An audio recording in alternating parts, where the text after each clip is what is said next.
तो hi friends, आमे जानिथिले computer इतिहास आबाकस रो जन्मरू आरंभ होईची, जहाकू प्रथम कंप्यूटर बोली विश्वास करा जाए।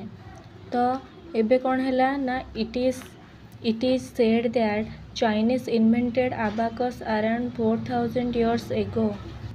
कौन हैला ना यह कुहा जाए जे चीन माने प्राय 4000 वर्ष पूर्वे आबाकस उद्भावन करिथिले।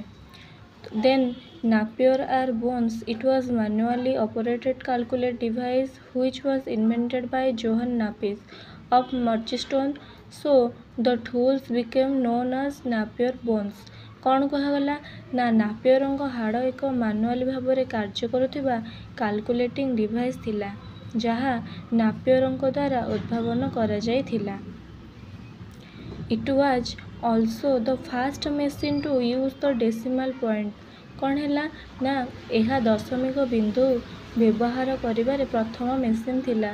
कोटा आमर ए नापियर बोन्स। नेक्स्ट आसिला पास्कल लाइन। तो Pascaline is also known as arithmetic machine और adding machine. It was between 1642 and 1644 by a French mathematician philosophy by बाईसी pascal. कौन हैला ना पास्कल लाइन मध्य एक गाणितिक किंबा जोग करने मेसीन भाव में जनाशुना। यह किए ना फरासी गणितज्ञ ब्लेज पास्कल लाइन को द्वारा 1642 रु 1644 मध्य सृष्टि कर जाइथिला।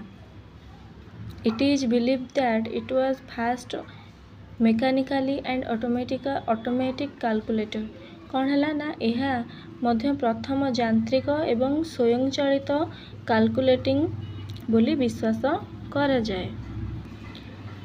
तो नेक्स्ट आसिला जेनेरेशन ऑफ कंप्यूटर।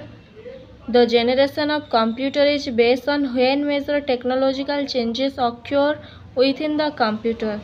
कौन ना कंप्यूटर उत्पादन कंप्यूटर भितर हेउथिबा प्रमुख वैश्विक परिवर्तन उपर आधारित, जेमिति कि like the employment of the microprocessor, vacuum tubes and transistor. The primary generation of this complex system began about 1940 and there are 5 generation of the computer till 2025। कौन कहगला ना कंप्यूटर उत्पादन कंप्यूटर भितर हेउथिबा प्रमुख वैश्विक परिवर्तन उपर आधारित, जेपरिक माइक्रोप्रोसेसर, वैक्यूम ट्यूब एवं ट्रांजिस्टर व्यवहार। यही जटिल सिस्टमर प्रथम पीढ़ी 1940 मसीह आरंभ होइथिला एवं 2025 पर्यंत कंप्यूटर 5टी पीढ़ी रही।